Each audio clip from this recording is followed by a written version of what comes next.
Hello, thank you for tuning into my channel. I'm Christy, and I wanted to show you a flip through of a book I just completed. It's quite possibly going to be a very chatty video because I am very geeked about learning how things are put together and they're made. And this is not something incredible, it's not something new, it's not something I came up with, but I still want to tell you how it was done. I've been wanting to put together another tabbed journal, a journal with tabbed binding for a while. I really enjoy using that type of binding since I started using the Tim Holtz canvas or linen tapes. I learned that from Susie of, I think, Shabby Soul. See, I knew I'd turn this on and eventually forget who I wanted to talk about.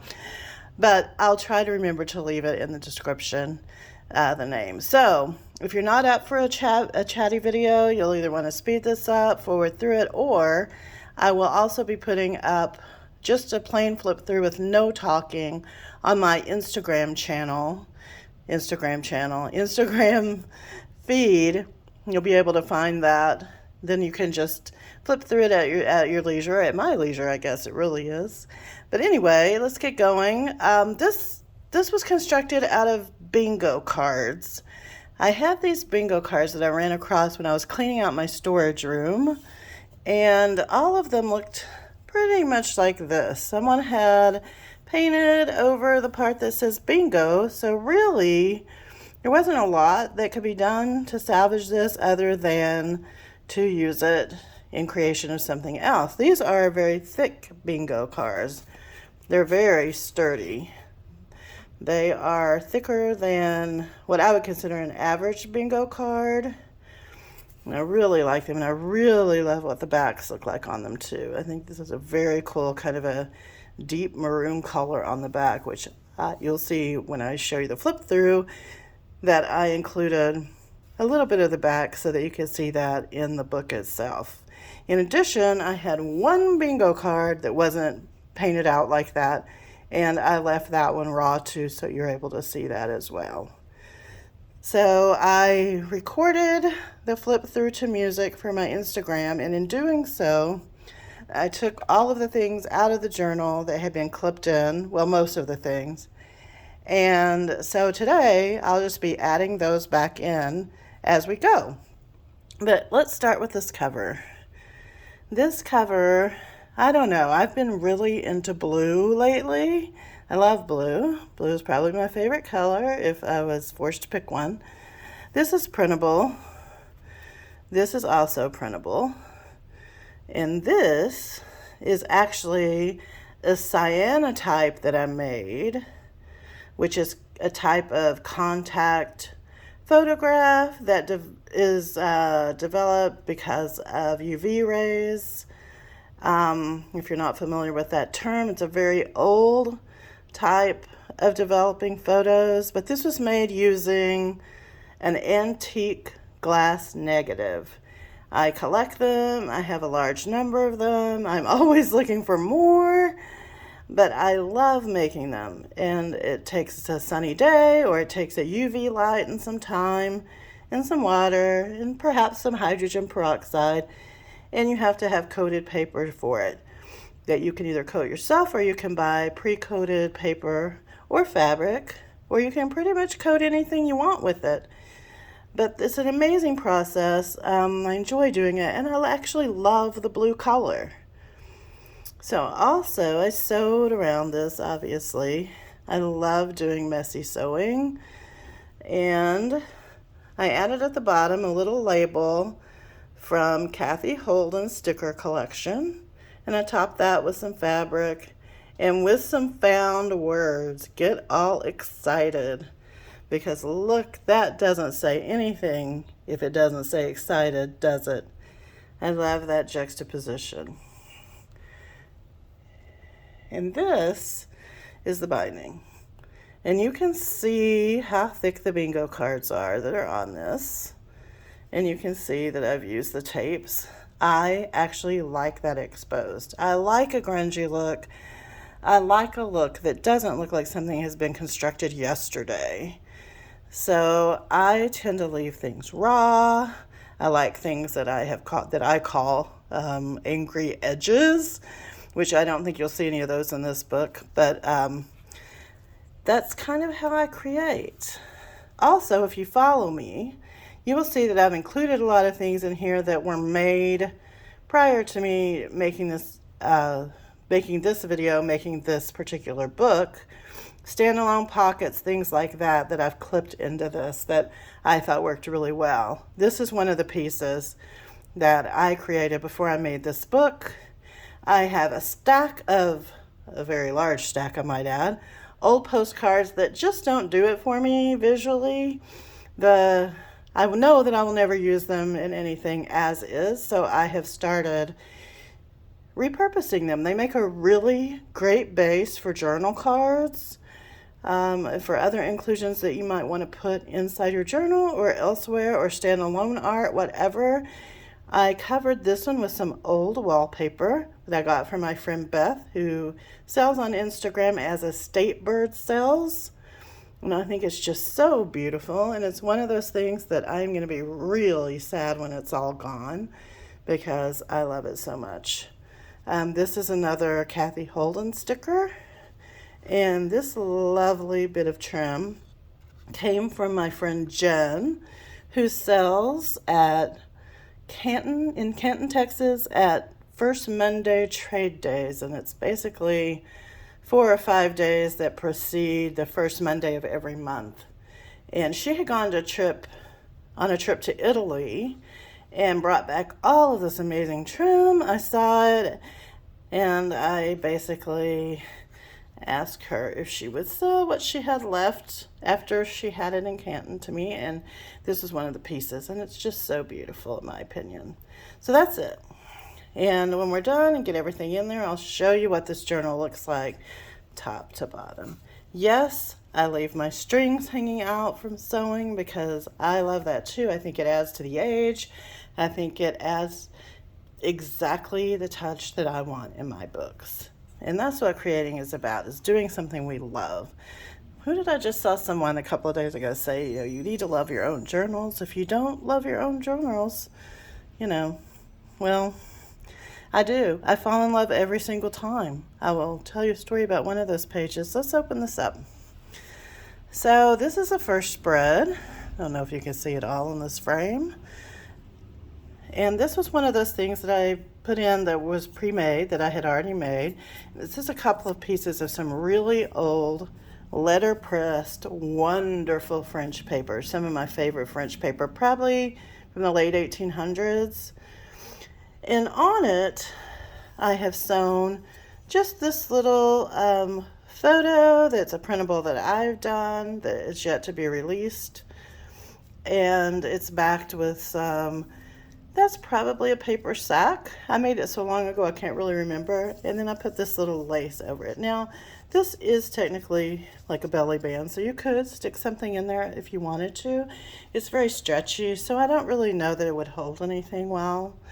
The photo I printed when my printer was low on ink, and you can tell, but I thought that it looked good. I like that kind of ghostly look. It might look better printed nicely, but I went for it because I don't like to waste really anything. I like how you can see the tabs in the corner here. That's kind of fun. On this page, this paper is one of my favorite printables. I will try to link where I got that if I can remember. And I just think that it's so beautiful. I love that there's this little worn label here. Can you see that? That was in the printable. I think that's so amazing. I'm glad that it wasn't cleaned up and taken off of there. And this is a little piece that I made, again, that I just obviously clipped in. And I like it because this is a real photo of that little gentleman who, again, happy? What do you think? Happy? I don't know. But happy here. I think that worked really well together. The very back of the piece, the brown piece, is probably a grocery sack. that I stamped and then ran through and it with an embossing folder to put the polka dots on it. There's a little tiny bit of Kathy Holden paper back there, some antique pieces on this page. And these paper clips, I was at a shop and I found an entire box full of them. And I took them up to the counter to pay, and the man's like, "Do you know what those are?" And I said, "Well, I know that I'm going to use them as paper clips. I'm not sure if that's what they really were." And he goes, "No, that's what they were." So, good. I can spot a paper clip in the wild. That's always nice to know. And then we get to this page. At this point, okay, I got to start adding things back in. So I really love this image. That's a Graphics Fairy image. I am a member of the premium site, Shock, right? And then here is where I said I left the bingo card exposed. She's got the greatest color blue. I have no idea why someone painted over that. I guess they were playing some game. They didn't want bingo to be the word. And I made this pocket. I believe this is a printable from Cotton and Twig, Texas, TX. I think that's whose printable that is. They have lots of floral images, and I am completely obsessed with all of them. This is a Kathy Holden label, and I just threw a little piece of kind of lacy garment on there because that's something I'm into. I tend to go through phases. I don't know if you do that too. You go through phases where this is the thing I like doing right now. One time went through a phase where I would glue things down and then rip part of the paper off, but I'm kind of out of that phase. But I use this also here in a little bitty piece of handmade paper from Rose Hill Paper Cottage that I am going to show you right now. It was trimmed from this. It's so beautiful. I love her papers.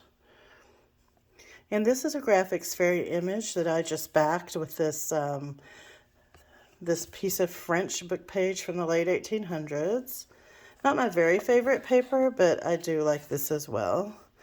And I put a little bit of that garment lace stuff at the top for a tab. I think she's so pretty. I love that image. That image printed so nicely in my printer. And she goes right here in this journal, peeking out behind there, letting you still see part of the bingo card. And then on this page, whoops, now I'm confused about what goes there.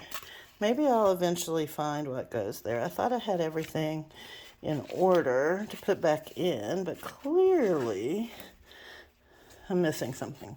I'll figure that out eventually. So let's turn on to the next page.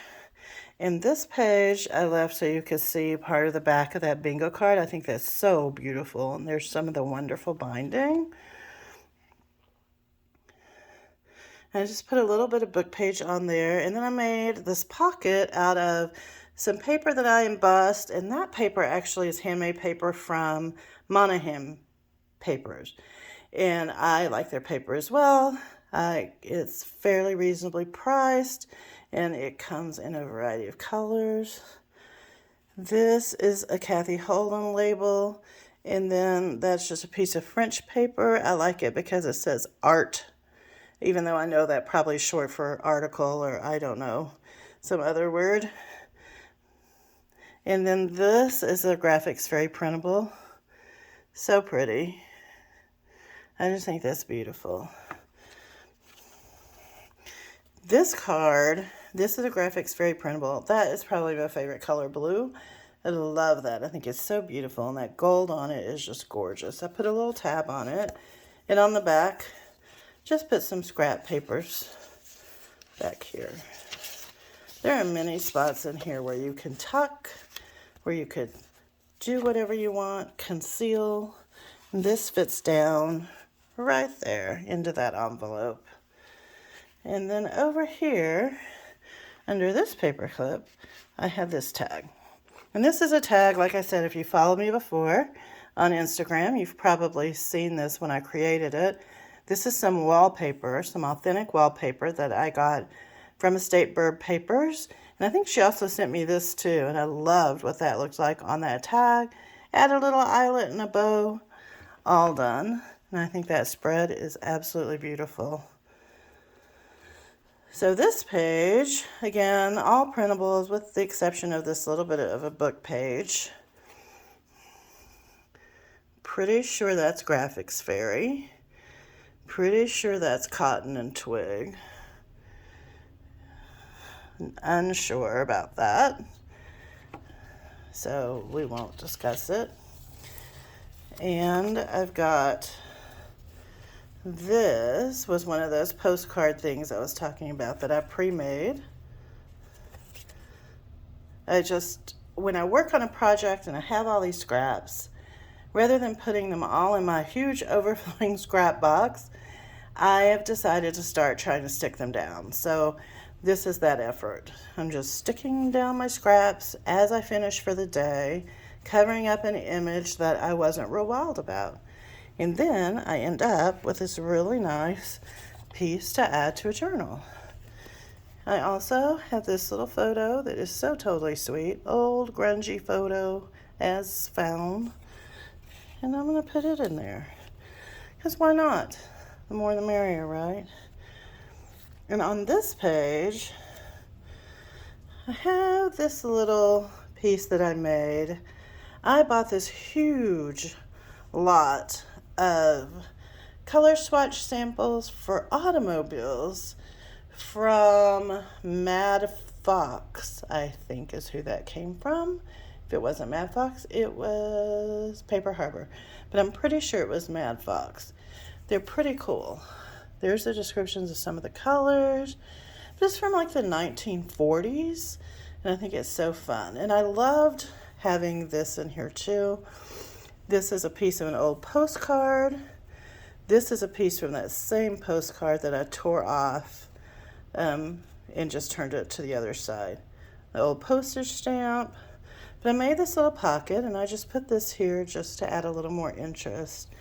And there's really not anything much to it. It's just a pocket, and in this pocket is this unembellished tag that I did not make. I have no idea where this came from, but I think it's so pretty, and I think it worked so well there.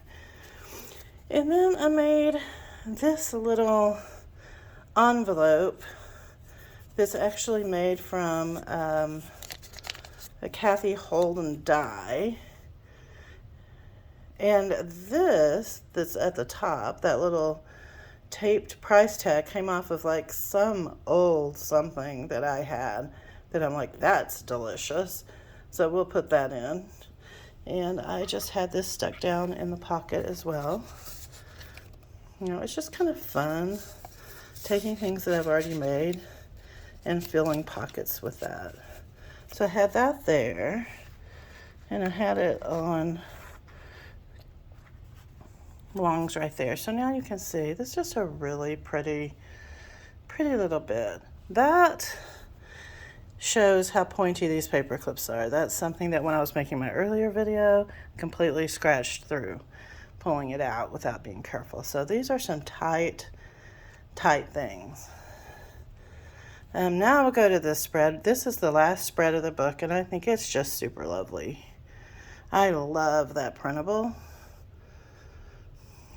And I love, this is one of my very favorite images. It gets so beautiful, those really kind of grungy floral. And then I glued down this pocket that I had made the other day. It's got a piece of probably Rose Hill paper. I'm pretty sure that's where that came from, that she embossed that. Did you just hear me burp? I think I just burped, and that's real rude, so I'm sorry if you heard that. This is some old Japanese paper that I have a ton of, so I will probably be using in a lot of books. I love it. It glues down so nicely. It's beautiful. The writing is gorgeous. There's an old piece of wallpaper here. This is paper sack.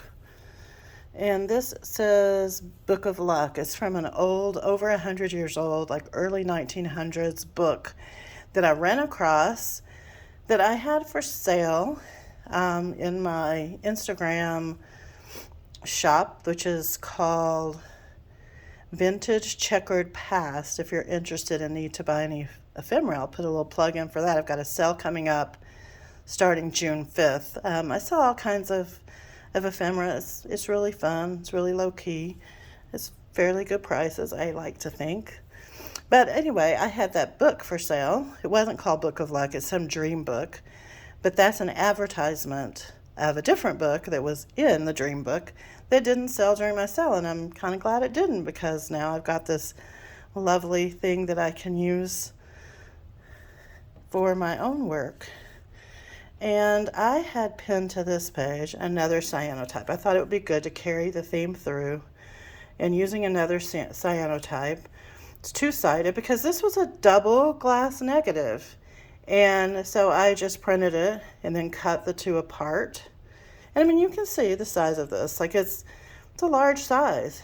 And I sandwiched between the two a piece of old book page, and then I made just this little cluster with a button and some lace and some sari ribbon and a couple of pieces of paper up in the corner, and did my wonky sewing around it. It's so much fun. And then I have this pinned in right here. And to separate it, to make sure it isn't a victim of the very pointy paper clip, I just had a little paper, and then that's a little piece of the tape that I use for the binding. And I just put it right there to kind of sandwich it. And then I have this woman who belongs here. And now I need to figure out the mystery, but I want to show you this. I want to show you, does that make your heart sing? It makes my heart sing. And this, it's just so delicious. I've got to figure out what I'm missing. Maybe I'm not missing anything. Maybe that's what that page looked like. I thought I had something else on there, but maybe I don't. Maybe I just left it plain. And I have this beautiful wonky ruffle, which isn't as wonky as most of my ruffles. I had some restraint there when I was sewing it together and didn't completely wonk it up. Again, I think that these strings are so delicious. That, my dears, is my flip through. I hope you enjoyed it. I am super chatty, and I will not apologize for that. If you have any questions, let me know. I could probably part with this journal, so send me a message on Instagram at Christy K Day, which I will link below if you are interested in purchasing. And I don't normally sell my work, but I think I'm going to start parting with it. And this is just such a beautiful piece. I want someone to enjoy it as much as I enjoyed making it. Thanks again for tuning in. I may eventually do another video. Who knows? Thank you. Have a good day.